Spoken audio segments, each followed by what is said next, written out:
बिस्मिल्लाहिर्रहमानिर्रहीम। ओके बेटा, स्टार्ट करते हैं। तो लास्ट टाइम बेटा हम लोगों ने स्टार्ट किया था business and types of business को हमने स्टार्ट किया था। उसके अंदर मैंने आपको कुछ टाइप्स स्टार्ट की थी, जिसमें हम लोगों ने पढ़ा था सोल प्रोप्राइटरशिप क्या होता है और पार्टनरशिप क्या होता है। आई थिंक ये दो मैंने पढ़ा दिया था आप लोगों को, ऐसे ही है। Yes sir. ओके, आज हम डिस्कस करेंगे बेटा third type which is called company. अगर कोई क्वेश्चन बेटा पूछना है लास्ट क्लास में से तो पूछ सकते हैं, कोई इशू नहीं है। Anyone, if you want to ask any question from the previous class, तो आप बेटा पूछ सकते हैं अभी। ओके बेटा, स्टार्ट करेंगे हम थर्ड टाइप ऑफ बिजनेस से। सोल प्रोप्राइटरशिप के बारे में मैंने बताया था कि इट्स वन मैन शो, जिसमें एक ही बंदा मालिक होता है, वही प्रॉफिट और लॉस का जिम्मेदार होता है। पार्टनरशिप के अंदर हमने डिस्कस किया था कि दो या दो से ज्यादा लोग मिलकर जब वो बिजनेस को रन करते हैं और वो पार्टनर्स होते हैं। सोल प्रोप्राइटरशिप की जो लायबिलिटीज होती हैं बेटा वो भी अनलिमिटेड होती हैं, और पार्टनरशिप की जो लायबिलिटीज होती हैं बेटा वो भी अनलिमिटेड होती हैं।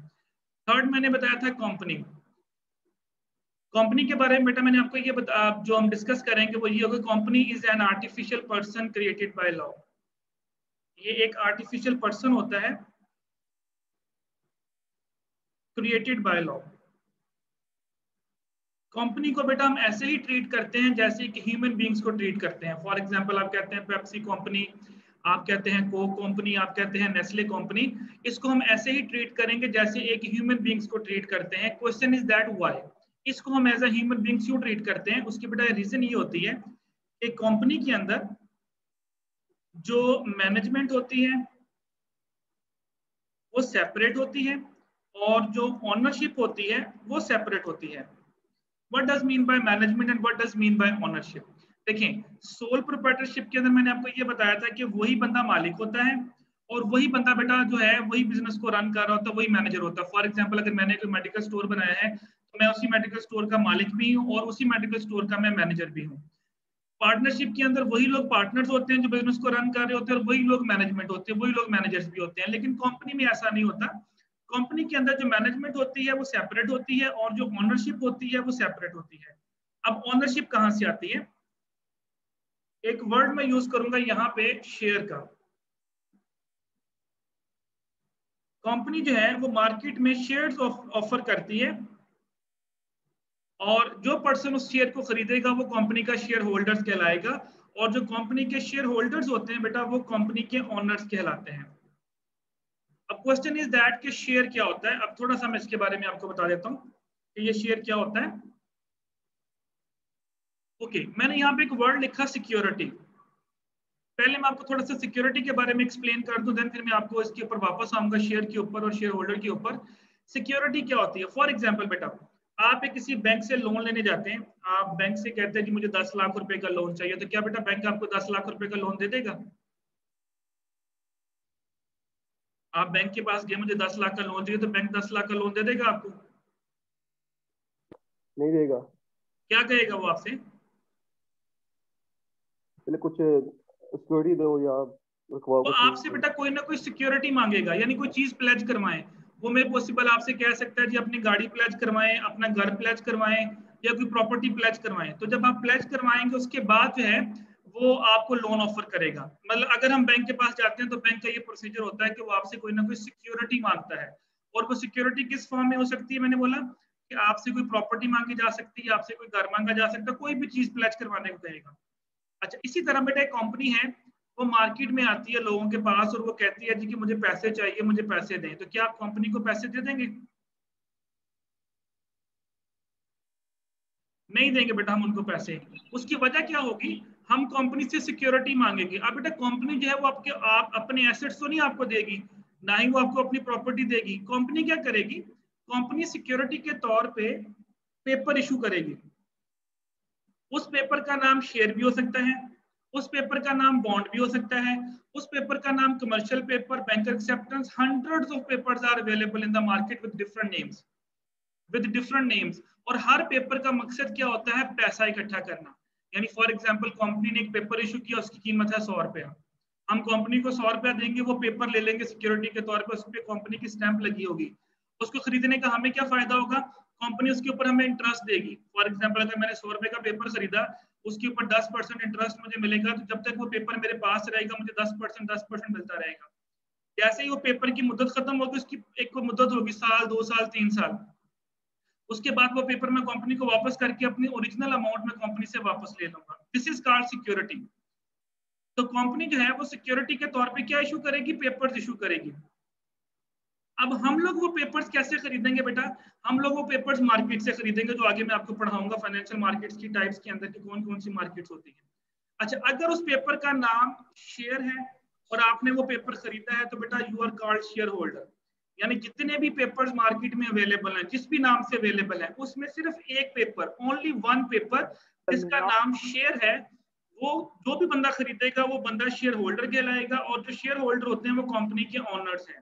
फॉर एग्जाम्पल, अगर मैंने पेप्सी कंपनी के इस वक्त शेयर खरीदे हैं, तो 500-600 शेयर खरीदा है, तो इस वक्त मैं पेप्सी का शेयर होल्डर कहलाऊंगा और मैं पेप्सी का ओनर कहलाऊंगा। अब मुझे नहीं पता इस वक्त पेप्सी कंपनी में क्या हो रहा है या पेप्सी कंपनी क्या काम कर रही है। पेप्सी कंपनी को चला कौन रहा है? ये देखिए ऊपर मैंने क्या लिखा, मैनेजमेंट। अब क्वेश्चन ये राइज होता है कि ये मैनेजमेंट क्या है? ये मैनेजमेंट होते हैं बेटा बोर्ड ऑफ डायरेक्टर्स। ये बोर्ड ऑफ डायरेक्टर्स कहाँ कैसे आते हैं? ये बोर्ड ऑफ डायरेक्टर बेटा आते हैं थ्रू वोट। और इनको वोट कौन डालता है?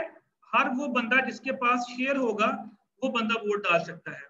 यानी जो कंपनी के शेयर होल्डर्स होते हैं वो वोट डालते हैं। वोट डालने के बाद हमारे पास बीओडीज बन जाती हैं, बोर्ड ऑफ डायरेक्टर्स। वो बोर्ड ऑफ डायरेक्टर्स फिर कंपनी को चलाते हैं। वो मैनेजमेंट सेपरेट है। हम लोग शेयर होल्डर हैं, हम लोग सेपरेट है। हमारा कोई कंसर्न नहीं है कि कंपनी के मामलात में इंटरफेयर करें। कंपनी को चलाना किसने है? बीओडीज ने चलाना है, बोर्ड ऑफ डायरेक्टर्स ने चलाना है।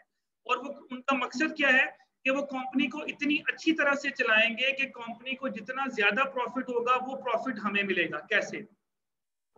अगर आप किसी कंपनी का बेटा शेयर खरीदते हैं, अब याद रखिएगा बेटा, जो मैं आपको चीज जो कॉन्सेप्ट देने जा रहा हूं वो ये है कि अगर आप सिर्फ शेयर खरीदेंगे, वो पेपर जिसका नाम शेयर है, तो आप कंपनी के ऑनर हैं। अगर आपने बॉन्ड खरीदा तो आप कंपनी के ऑनर नहीं है। आपने टी-बिल खरीदा, आप ऑनर नहीं है। आपने कमर्शियल पेपर खरीदा, आप ऑनर नहीं है। किसी भी और नाम से कोई भी पेपर अवेलेबल है, अगर आप वो खरीदेंगे तो आपको ऑनरशिप नहीं मिलेगी। सिर्फ शेयर एक ऐसा पेपर है, इसको खरीदेंगे तो आप ऑनर कहलाएंगे। और इसके ऊपर आपको प्रॉफिट दो तरह से मिलता है।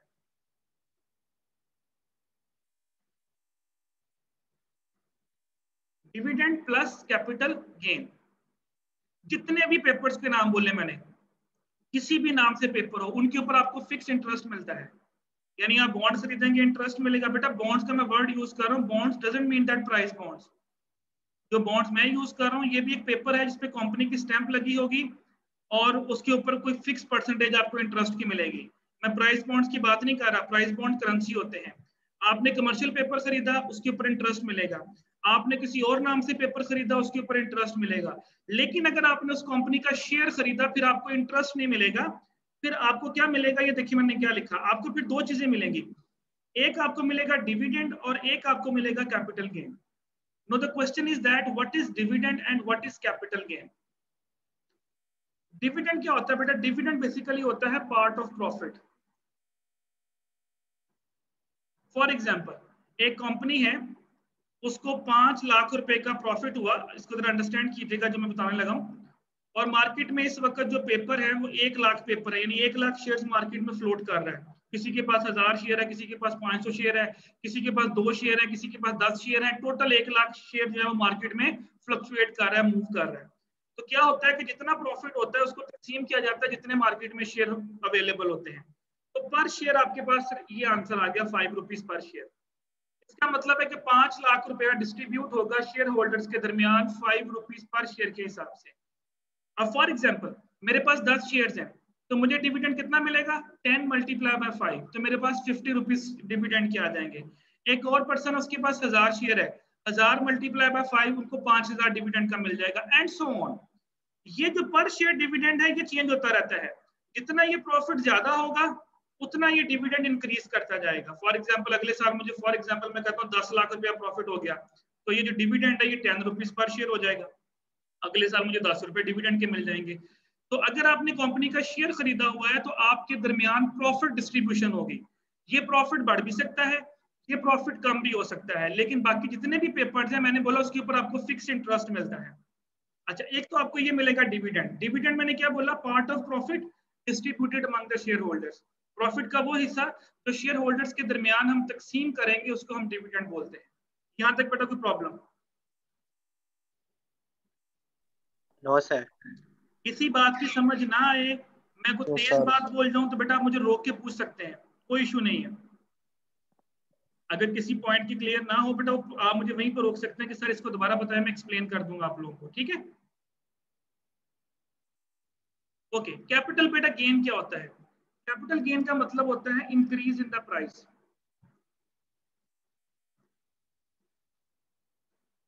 फॉर एग्जाम्पल आपने एक शेयर खरीदा 10 रुपए का, कुछ अर्से बाद, एक हफ्ते, 2 हफ्ते, 1 महीने, 2 महीने बाद वो 10 रुपए का शेयर 25 रुपए का हो गया फॉर एग्जाम्पल।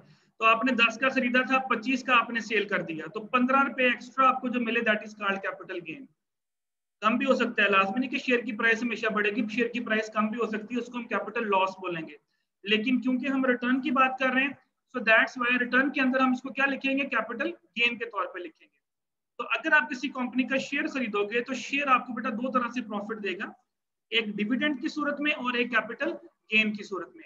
तो ये जो हमने मैनेजमेंट सिलेक्ट की है, बोर्ड ऑफ डायरेक्टर जो हमने सिलेक्ट किए हैं, इनका काम ये होता है कि ये कंपनी को इतनी अच्छी तरह से रन करें कि कंपनी को ज्यादा से ज्यादा प्रॉफिट हो। जितना कंपनी को ज्यादा प्रॉफिट होगा उतना डिविडेंड हमें ज्यादा मिलेगा। जितना कंपनी को प्रॉफिट ज्यादा होगा कंपनी की मार्केट में रेपुटेशन बढ़ेगी, और जब कंपनी की मार्केट में रेपुटेशन बढ़ेगी तो लोग ज्यादा से ज्यादा उस कंपनी के शेयर खरीदने को आएंगे, और जब कंपनी के शेयर ज्यादा से ज्यादा बिकेंगे तो मार्केट में डिमांड बढ़ेगी, और जब शेयर्स की डिमांड बढ़ेगी तो ऑटोमेटिकली उनकी जो प्राइसेस है वो इंक्रीज होना शुरू हो जाएंगे। तो कंपनी के अंदर बेटा कॉन्सेप्ट ये है कि कंपनी के अंदर जो ऑनरशिप होती है वो सेपरेट है और जो मैनेजमेंट है वो सेपरेट है। अब फॉर एग्जांपल मैंने पेप्सी कंपनी के शेयर खरीदे थे, तो पेप्सी कंपनी ने किसी के साथ फ्रॉड कर दिया, फॉर एग्जांपल किसी के पैसे मार लिए, तो वो ये नहीं कहेगा कि मिस्टर अदनान ने फ्रॉड किया। केस किसके ऊपर चलेगा? पेप्सी कंपनी के ऊपर, सैमसंग कंपनी के ऊपर, नेस्ले कंपनी के ऊपर, पेप्सको कंपनी के ऊपर, यानी कंपनी का नेम इस्तेमाल होगा। इसीलिए मैंने बोला था कि company is an artificial person created by law. तो कंपनी को हम ऐसे ही ट्रीट करेंगे जैसे ह्यूमन बींग्स को ट्रीट करते हैं, लेकिन अगर कंपनी ने किसी से के साथ फ्रॉड किया तो उसका अल्टीमेट इंपैक्ट हमारे ऊपर भी आएगा। अगर आपकी कंपनी ने फ्रॉड किया, आपके ऊपर केस हो जाता है और आप केस हार जाते हैं, तो जो कंपनी को लॉस बियर करना पड़ेगा वो अल्टीमेट लॉस किसको बियर करना पड़ेगा? वो हम लोगों को बियर करना पड़ेगा। We are the share holder. Company loss में जाएगी तो हमारी डिविडेंड गिरेगा, कंपनी लॉस में जाएगी तो कंपनी की प्राइसेस गिरेंगी। मैनेजमेंट ने तो अपनी सैलरियां लेनी है, इनको तो कोई कंसर्न नहीं है। सो दैट्स व्हाई इस मैनेजमेंट का काम ये है कि वो कंपनी को इतनी अच्छी तरह से रन करे कि कंपनी को ज्यादा से ज्यादा प्रॉफिट मिले। जितना कंपनी ज्यादा प्रॉफिट लेगी उतना ही ज्यादा फायदा हमें होगा। अंडरस्टैंड बेटा शेयर क्या होता है, शेयर होल्डर्स क्या होते हैं? Yes sir. अच्छा, अब कंपनी की जो लायबिलिटीज होती हैं बेटा वो लिमिटेड होती हैं। याद है मैंने लास्ट टाइम लिमिटेड और अनलिमिटेड लायबिलिटीज का भी बताया था।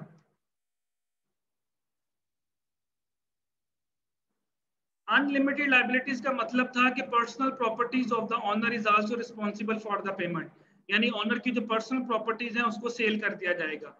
जबकि लिमिटेड लायबिलिटीज का मतलब ये है कि खुदा ना खास्ता अगर कंपनी फेल हो जाती है, फ्लॉप हो जाती है, तो इसका हरगिज मतलब ये नहीं है कि जितने भी शेयर होल्डर्स हैं उनकी सबकी प्रॉपर्टियां बिक जाएंगी। No.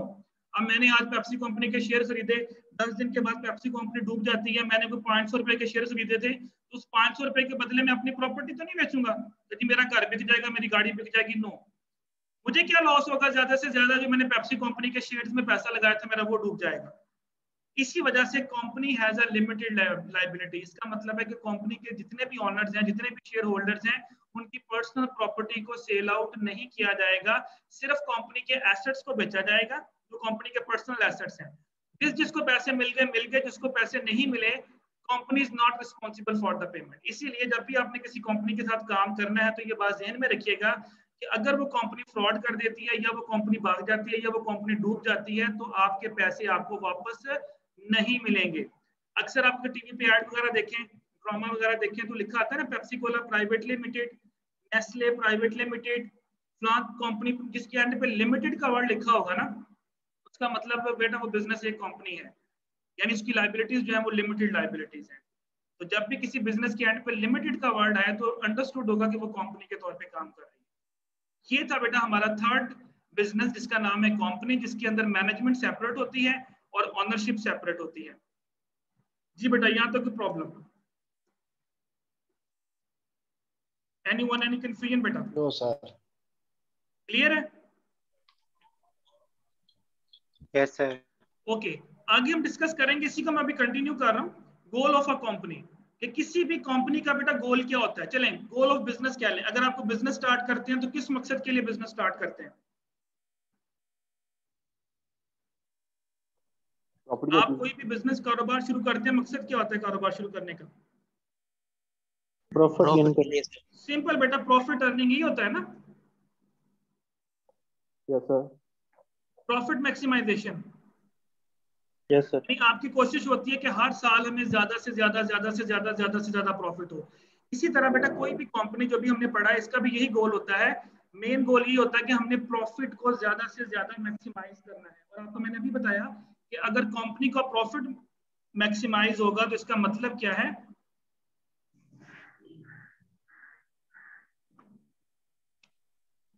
Wealth maximisation of share holders. अगर कंपनी को ज्यादा से ज्यादा प्रॉफिट होगा तो इसका मतलब है उसका अल्टीमेट इंपैक्ट किसके ऊपर जाएगा? शेयर होल्डर्स के ऊपर। उनकी दौलत में इजाफा होगा। कंपनी प्रॉफिट ज्यादा कमाएगी तो हमें डिविडेंड ज्यादा मिलेगा। कंपनी प्रॉफिट ज्यादा कमाएगी तो कंपनी की मार्केट में रेपुटेशन बढ़ेगी। कंपनी की रेपुटेशन बढ़ेगी तो शेयर की प्राइसेस बढ़ेगी।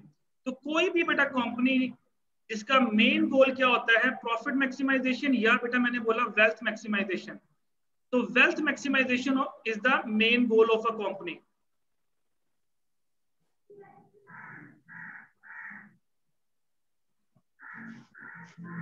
तो wealth maximisation of share holders. तो मैंने अभी थोड़ी देर पहले आपको बता दिया कि बेटा शेयर होल्डर्स की दौलत में इजाफा कैसे होता है? दो तरह से, एक डिविडेंड की सूरत में और एक कैपिटल गेन की सूरत में। अच्छा, अब यहाँ पे जो मैं मेन टॉपिक की तरफ आपको लेके जा रहा हूँ, बेसिकली वो टॉपिक क्या है? वो ये है, सपोज दैट कि आपकी जो कंपनी की मैनेजमेंट है, जो भी हमने पढ़ा कि मैनेजमेंट सेपरेट है और ओनरशिप सेपरेट है। आपने बीओडीज को सिलेक्ट कर दिया, बीओडीज जो है वो कंपनी को रन कर रहे हैं। अगर आपकी कंपनी की मैनेजमेंट अपने पर्सनल बेनिफिट को सामने रखे और कंपनी के गोल को इग्नोर करना शुरू कर दे, तो बेटा फिर क्या होगा? फिर कंपनी प्रॉफिट की बजाय लॉस में जाना शुरू हो जाएगी। फॉर एग्जाम्पल, मैं फाइनेंस मैनेजर हूं एक कंपनी के अंदर, एक प्रोजेक्ट है, मुझे लगता है कि ये प्रोजेक्ट कंपनी को फ्यूचर में लॉस देगा, लेकिन उस प्रोजेक्ट के ऊपर मुझे अच्छा खासा कमीशन मिल रहा है। तो मैंने क्या किया? मैंने कमीशन ले लिया, मैंने कहा कंपनी जाए बाहर में। अब हुआ क्या? आप तो कमीशन लेके साइड पे हो गए, लेकिन कंपनी का जो प्रोजेक्ट था वो फेल हो गया, तो उसकी वजह से नुकसान किसको हुआ? कंपनी को। और कंपनी को नुकसान होने का मतलब है किसको नुकसान हुआ? शेयर होल्डर्स को बेटा। क्योंकि जब कंपनी नुकसान में जाएगी तो हमारा डिविडेंड गिरेगा, कंपनी नुकसान में जाएगी तो कंपनी की रेपुटेशन गिरेगी। तो जब बेटा आपकी मैनेजमेंट सही तरह से काम नहीं करेगी, बेटा अपने माइक म्यूट कर ले बेटा, अगर क्वेश्चन नहीं पूछना तो माइक म्यूट रखिए। तमसील जमान बेटा अपना माइक म्यूट करें। जी हो गया। तो जब आपकी मैनेजमेंट अपने पर्सनल बेनिफिट को कंपनीज के गोल के ऊपर बेटा फोकियत देगी, तो उस वक्त फिर एक प्रॉब्लम क्रिएट होगी, कॉन्फ्लिक्ट्स क्रिएट होंगे। अब फॉर एग्जांपल, मैं छोटी सी एग्जांपल देता हूं। आप लोग वोटिंग के जरिए सिलेक्ट करते हैं एमएनएस एमपीएस को। अब इस कंपनी के हम शेयर होल्डर हैं, हमने एमएनए एमपीएस को सिलेक्ट कर लिया, एमएनए एमपीएस ने आगे वजीर आजम, वजीर आला, सदर, सारी की सारी kabina बैठ गई। अब वो जो लोग हैं वो मैनेजमेंट है और we are the owner of this country. अब वो जितना अच्छा कंट्री को चलाएंगे, फायदा किनको होगा? हम लोगों को फायदा होगा। लेकिन अगर वो अपने पर्सनल बेनिफिट को हमारे फायदे के ऊपर रखेंगे, एक सेकंड अगर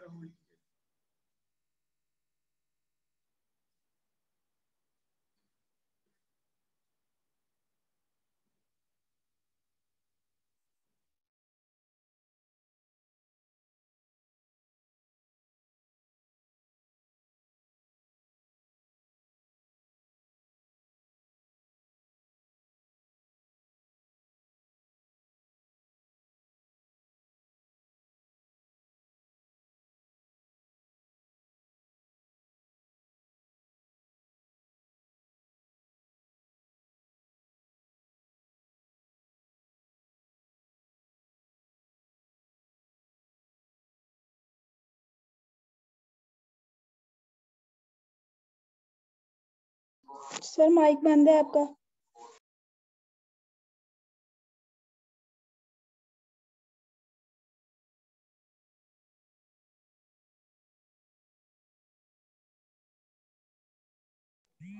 सर को कॉल आई थी इस वजह से, सर कॉल पे बात कर रहे हैं इसलिए।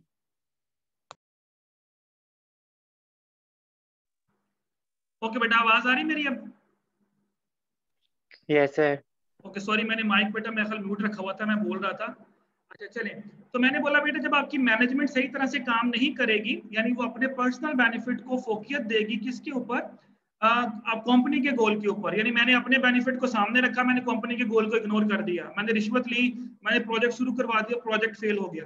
अब जो कंपनी की जो मैनेजमेंट है बेटा वो क्या करेगी, डेफिनेटली जब मैनेजमेंट सही तरह से काम नहीं करेगी तो वी आर द ओनर, हम कंपनी के मालिक हैं, तो हम उनसे पूछेंगे भाई आप लोग सही तरह से काम क्यों नहीं कर रहे, कंपनी लॉस में क्यों जा रही है।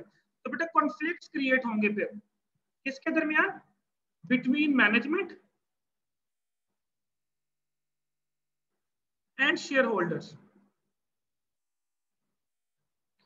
मैनेजमेंट और शेयर होल्डर्स के दरमियान कॉन्फ्लिक्ट्स क्रिएट होंगे, तनाजात क्रिएट होंगे। हम उनसे पूछेंगे भाई आप क्यों लॉस में गई, वो अपनी सफाइयां देंगे, हम अपनी बात कहेंगे क्योंकि हम भी लॉस में जा रहे हैं। तो फिर कॉन्फ्लिक्ट्स क्रिएट होंगे और उस कॉन्फ्लिक्ट को बेटा हम नाम देते हैं एजेंसी प्रॉब्लम का। This is the main concept जिसकी तरफ मैं आपको लेके जा रहा था। अगर कहीं भी आपको वर्ड नजर आ जाए एजेंसी प्रॉब्लम क्या होता है, तो बेटा एजेंसी प्रॉब्लम का मतलब होता है conflicts between the management and the share holders, यानी मालिक और मैनेजमेंट के दरमियान जब तनाजात क्रिएट होते हैं तो उस तनाजा को बेटा हम नाम देते हैं एजेंसी प्रॉब्लम का। और ये तनाजात क्यों क्रिएट होते हैं उसकी मैंने आपको रीजन बेटा बता दी। उसकी रीजन मैंने आपको ये बताई कि अगर आपकी मैनेजमेंट सही तरह से काम नहीं कर रही, वो अपने बेनिफिट को फोकियत दे रही है कंपनी के बेनिफिट के ऊपर, तो फिर ये तनाजात क्रिएट होंगे। सपोज दैट ये प्रॉब्लम आ गई। अब मेरा आपसे जो क्वेश्चन है आपने मुझे बताना है,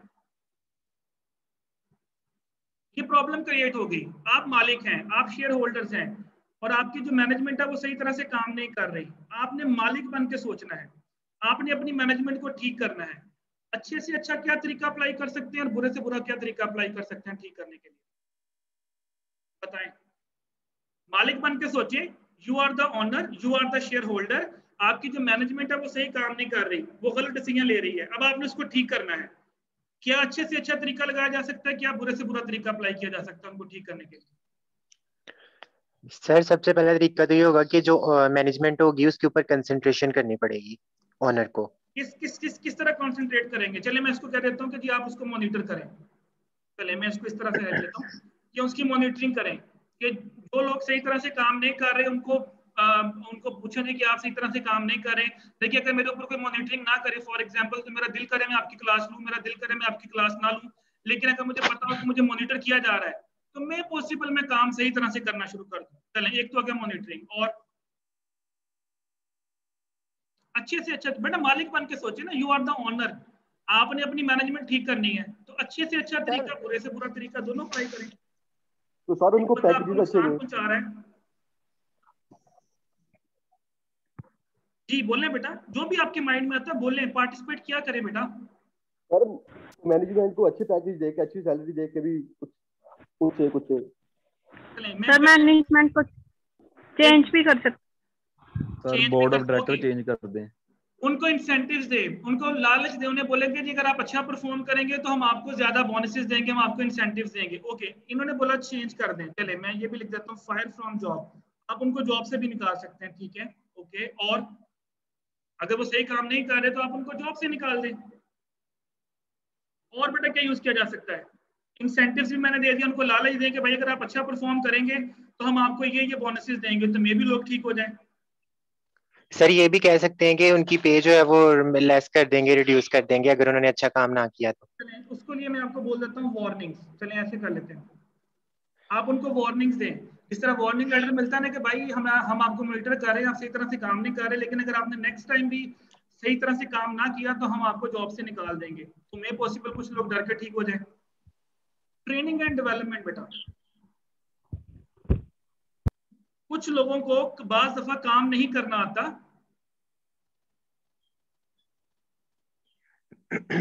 ट्रेनिंग एंड डेवलपमेंट, कुछ लोग जानबूझ के गलती नहीं कर रहे होते, लेकिन उनको जब ट्रेनिंग एंड डेवलपमेंट की जाएगी तो मे भी वो ठीक हो जाए, उनको ट्रेन करें।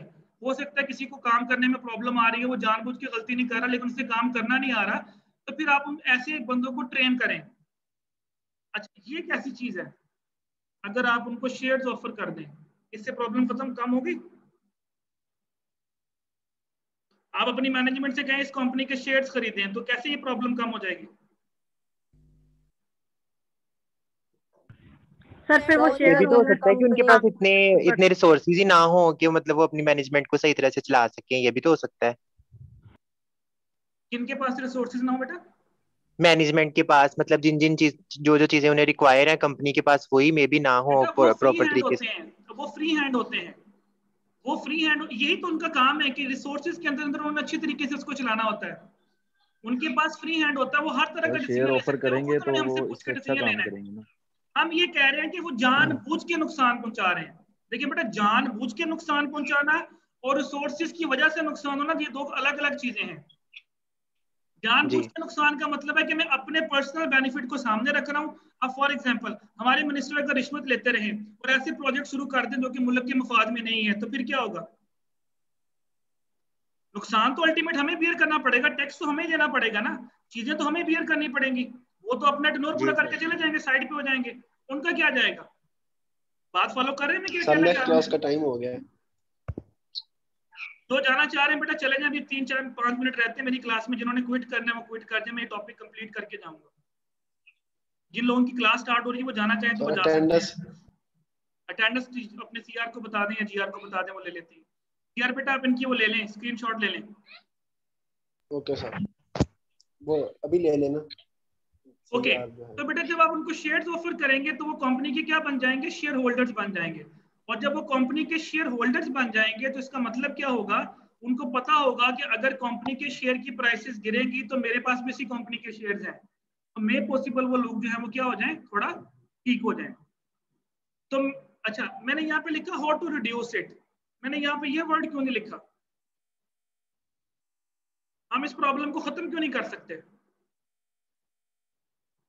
रिड्यूस का मतलब होता है इस प्रॉब्लम को कम करें, रिमूव का मतलब होता है प्रॉब्लम को खत्म करें। हम प्रॉब्लम खत्म कैसे क्यों नहीं कर सकते? सर, खत्म तो इतनी जल्दी नहीं ना अचानक से सडनली हो सकेगी, पहले तो इसको रिड्यूस करना पड़ेगा। मैं कहता हूँ ये खत्म हो ही नहीं सकती, ये सिर्फ रिड्यूस ही हो सकती है। ये बात ठीक है? यस सर ठीक है, रिड्यूस ही हो सकती है, रिमूव नहीं हो सकती। फॉर एग्जाम्पल, चले मैं एग्जाम्पल देता हूँ। आपकी क्लास के साथ मेरा क्लैश हो गया, आप लोगों ने मैनेजमेंट से कहा हमने सर अदनान से नहीं पढ़ना जी, हमें इनकी समझ नहीं आती, उन्होंने मुझे चेंज करके एक नया टीचर आपको दे दिया, तो क्या ये प्रॉब्लम खत्म नहीं होगी? अब इसको हम रिमूव नहीं बोलेंगे, मेरा और आपका कंफ्लिक्ट यस है, सर। तो मुझे चेंज कर देगा तो प्रॉब्लम खत्म नहीं होगी? यस सर, ये तो रिमूव होगी प्रॉब्लम। बट मैं स्टिल कहूंगा रिमूव नहीं, रिड्यूस ही हुई है अभी भी। व्हाई? सर, ये भी तो हो सकता है ना कि मतलब कॉन्फ्लिक्ट होना एक अलग बात है, ये हो सकता है कि आप ज्यादा अच्छा पढ़ाते हो और जो दूसरा टीचर आए उसके साथ हमारा कॉन्फ्लिक्ट ना हो और वो हमें थोड़ा मतलब उसका नॉलेज थोड़ा लिमिटेड हो और हमें कम कन्वे करे, ये भी तो हो सकता है। Where there is a human being, there is a conflict बेटा। अगर आपके 10 बंदों का मेरे से कॉन्फ्लिक्ट है तो मे पॉसिबल जो नया टीचर है किसी और 10 बंदों को उसका कॉन्फ्लिक्ट हो जाए, यानी आप 100% किसी भी बंदे को सेटिस्फाई नहीं कर सकते बेटा, सिंपल सी बात है। अगर आपकी क्लास की स्ट्रेंथ 40 लोग है, 40 में से अगर 25 लोगों का कॉन्फ्लिक्ट मेरे साथ है तो मेरे 15 मुझसे सेटिस्फाई भी हों, लेकिन जो नया टीचर आता है मे पॉसिबल वो वाले 15 जो उनका कॉन्फ्लिक्ट क्रिएट हो जाए उस टीचर के साथ। तो कहने का मतलब ये है कि where there is a human being there is a conflict बेटा। हमारी कोशिश होगी कि हम इस कॉन्फ्लिक्ट्स को कम से कम करें। टीवी के ऊपर ऐड आती है ना सेफ गार्ड की, तो वो जरासीम में से गुजरता है तो एक जरासीम फिर बाकी बच जाता है। तो they are conveying the message कि they are reducing the germs, they are not removing the germs.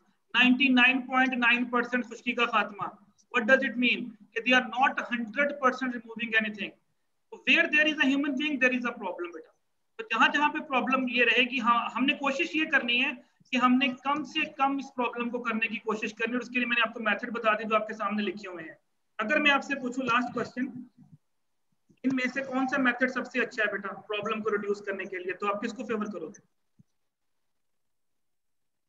Sir offer share करेंगे। ट्रेनिंग एंड डेवलपमेंट को sir. Sir, training and development को। ओके, किसी ने ट्रेनिंग एंड डेवलपमेंट कहा, किसी ने कहा जी देखिए अगर आप जॉब से भी निकाल देंगे तो क्या गारंटी है जो अगला बंदा आएगा वो बड़ा पाक साफ होगा? मे भी उससे भी ज्यादा प्रॉब्लम क्रिएट करे। मॉनिटरिंग करना इतना आसान नहीं है बेटा, जब कंपनी का साइज बहुत बड़ा होता है तो उसको मॉनिटर करना इतना आसान नहीं होता, तो आपके पास इतना टाइम भी नहीं कि आप जा जाके हर बंदे को मॉनिटर करते फिरो। तो मेथड कोई भी अडॉप्ट किया जा सकता है, सारे मेथड ठीक है, लेकिन अगर देखा जाए इसमें आपको इतनी ज्यादा एफर्ट भी ना करनी पड़े, वो सबसे बेस्ट मेथड मेरा ख्याल है शेयर्स ऑफरिंग है। आप शेयर्स खरीदें, उनको पता होगा यार कि हमारा मुफाद जुड़ गया कंपनी के साथ, अगर कंपनी के शेयर की प्राइस गिरी है तो इसी कंपनी के शेयर्स मेरे पास भी हैं, लेकिन बेटा मे पॉसिबल लोग फिर भी ठीक ना हो, इसलिए मैंने बोला कि we are reducing the problem, we are not removing it. अब एक बंदा कहता है ठीक है यार कितना नुकसान हो जाएगा, फॉर एग्जाम्पल मैंने 2 लाख रुपया लगाया है, 2 लाख डूब जाएगा मेरा, लेकिन उनका कमीशन में मुझे 5 लाख रुपया मिल रहा है, मैं फिर भी कमीशन ले लेता हूँ। मैं एग्जाम्पल दे रहा हूँ। तो आप किसी को 100% ठीक नहीं कर सकते, कोशिश कर सकते हैं ठीक करने की, लेकिन अगर वो फिर भी ठीक नहीं होता तो फिर हमारे पास ये ऑप्शन है बेटा, फायर फ्रॉम जॉब वाले। ये था बेटा हमारा कंपनी क्या होती है और उसमें एजेंसी प्रॉब्लम कैसे आती है और कैसे उसको कम कर सकते हैं। बेटा यहाँ तो कोई प्रॉब्लम तो you can ask any question, any one of you. No sir. Clear है बेटा? सर यहाँ पे जो आपने कहा है शेयर ऑफर करना, तो यहाँ पे हम हर किसी को तो नहीं ऑफर कर सकते ना शेयर, जो मतलब सारे कंपनी में काम कर रहे हैं, मेन बंदों को लेंगे ना वो शेयर जो ऑफर करेंगे। जी बेटा जो बंदे प्रॉब्लम्स क्रिएट कर रहे हैं, फॉर एग्जांपल एक फाइनेंस मैनेजर बंदा प्रॉब्लम कर रहा है, एक मार्केटिंग मैनेजर बंदा प्रॉब्लम कर रहा है, एक फलां बंदा प्रॉब्लम, उनको कहेंगे जी आप खरीदें इस कंपनी, जबरदस्ती बेचें उनको, ताकि उनको शेयर होल्डर बने हमारी कंपनी के।